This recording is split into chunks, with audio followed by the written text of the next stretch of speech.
여러분, 지금부터 집안에 이것은 꼭 두시도록 하세요. 이것은 여러분의 가정에 들어오는 모든 흉한 기운을 막아주어 여러분이 마땅히 누려야 할 운을 모두 다 누리도록 만들어 줄 것입니다.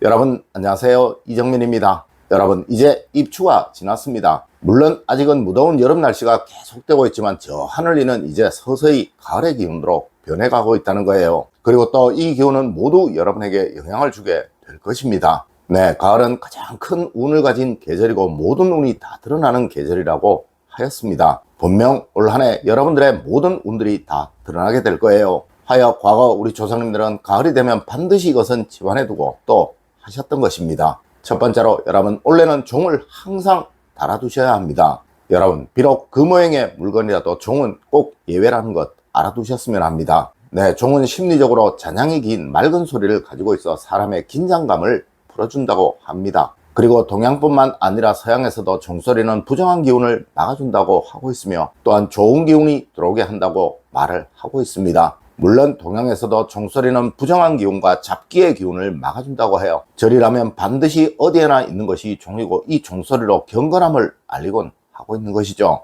특히 올해는 음기가 아주 강한 한 해이고 불행한 기운이 아주 많은 한 해입니다. 하여 1년 내내 종은 현관에 걸어두시는 것이 좋다는 거예요. 두 번째로 여러분, 현관에서 차가운 느낌을 주는 것은 모두 치우시도록 하세요. 여러분, 오늘 현관을 한번 보시고 저것은 느낌이 차가워라고 생각되시는 것은 모두 치우시도록 하세요. 이는 분명 금오행의 물건들일 것이며 가을에 이것이 있으면 목오행의 기운이 손상을 받아 여러분의 가정에 재물운이 살아나지 못하게 됩니다. 네, 현관은 화오행의 공간이라 오행학적으로 목오행의 기운이 잘 살아나야만 하는 공간이에요. 하여 대문이 동쪽이면 아주 좋다라고 일반적으로 말은 하지만 실제로 이것은 여러분의 삶에 크게 영향을 주지는 못합니다. 맞습니다. 현대는 이런 것보다 현관에 무엇을 두고 있느냐가 훨씬 더 중요하다는 거예요. 물론 각자의 집마다 현관에 있는 것이 다 다를 것이라 제가 이것이 좋다 저것이 좋다 라고 말씀을 드리지는 못하지만 일단 차가운 느낌을 주는 것들과 금속성, 쇠붙이의 물건들은 그리 좋지 못하다는 거예요.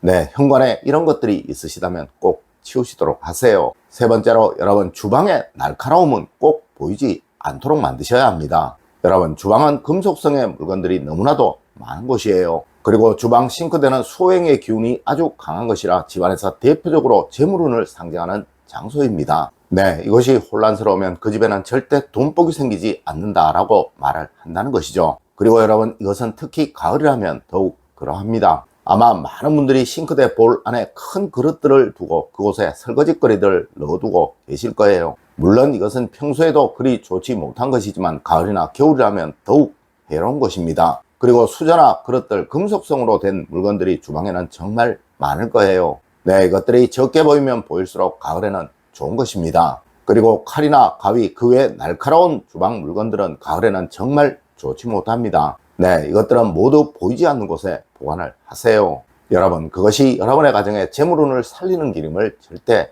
잊지 마십시오. 네 번째로, 차가운 느낌을 주는 그림은 꼭 치우시도록 하세요. 아마 여러분들은 한번 걸어둔 그림을 다른 그림으로 바꾸는 경우가 거의 없을 것입니다. 하지만 여러분, 가을이 되면 가을 옷을, 겨울이 되면 겨울 옷을 입어야 하는 거잖아요. 네, 이 그림들은 바로 여러분의 집안의 옷과 같은 것들입니다. 특히 이 가을은 사람이 외로움을 많이 느끼기도 하고 쓸쓸함을 많이 느끼기도 하는 정말 1년 중에서 가장 혼란스러운 계절입니다. 네, 이런 차가운 느낌의 그림들은 여러분을 더욱 외롭게, 쓸쓸하게, 혼란스럽게 만들 것이며 또한 여러분의 가정에 재물운을 막아버릴 것이며 어쩌면 큰 마음의 환자를 만들어 버릴지도 모르는 것입니다. 네, 제가 예전에 가을에 걸면 안 되는 그림이라는 영상에서 이것들 전부 예시해 두었으니 이것 꼭 참고하시고 혹 이러한 그림이 있으시면 모두 떼시고 내년 봄에 다시 거시도록 하세요. 다섯 번째로, 여러분, 가을에는 큰 거울이 거실에 있으면 아주 좋습니다. 아마 여러분들 중에 현관 양측에 큰 거울이 달려있는 집을 방문해 보신 분들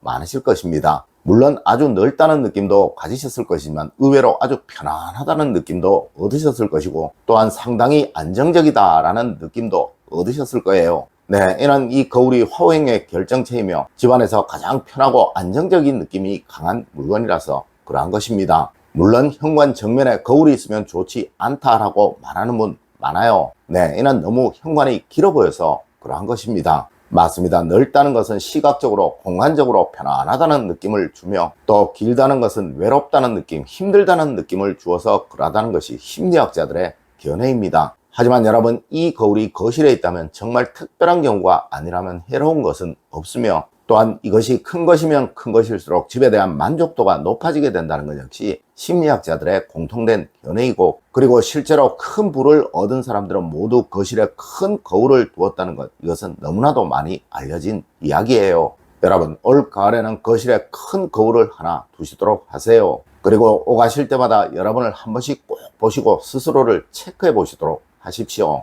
이것은 여러분의 기운뿐만 아니라 가정의 명예운과 성취운을 상승시켜 줄 것이니, 혹시 큰 시험을 앞둔 가정이라면, 큰 프로젝트를 앞둔 가정이라면 꼭 해야 할 너무나도 좋은 것입니다. 여섯 번째로, 여러분 꼭 집안 대청소는 하셔야 합니다. 여러분, 우리 조상님들은 운이 집안에 머물도록 하기 위해서 1년에 2번은 대청소를 해야 한다고 하셨습니다. 네, 입춘이 되기 전에 대청소를 하여 봄을 맞이하며 대문 입구에 입춘되길 건양탁연이라는 문구를 적었었죠. 그리고 다른 한 번은 바로 입추가 지나서 가을을 맞이하며 하는 대청소입니다. 물론 과거에는 한로가 가기 전에 해야 한다라고 하였지만 현재는 여름 이부자리를 가을 이부자리로 바꿀 때가 가장 적당한 때일 것입니다. 여러분, 올해는 특히 입주가 윤달 안에 있어 꼭 대청소는 해야 하는 거예요. 그리고 또 현대 주택들은 과거의 주택들과 달라 대청소하는 것 그리 어렵지 않을 것입니다. 먼저 집안 환기를 시켜주시고 현관에 물청소 한번 하십시오. 네, 그리고 정말 중요한 것, 환풍기 청소 꼭 하십시오. 일곱 번째로, 여러분 가을이 되면 현관의 식물은 무엇이든 치워야 합니다. 여러분, 우리 조상님들은 늦가을부터는 대문 앞에 물을 뿌리는 것도 금기시 하셨습니다. 이는 행여 얼어서 사람이 다칠 것을 우려하여 그러했던 것이지만, 이것은 사실 풍수에서 대문 앞이 차가우면 흉가이다 라는 말에서 유래하여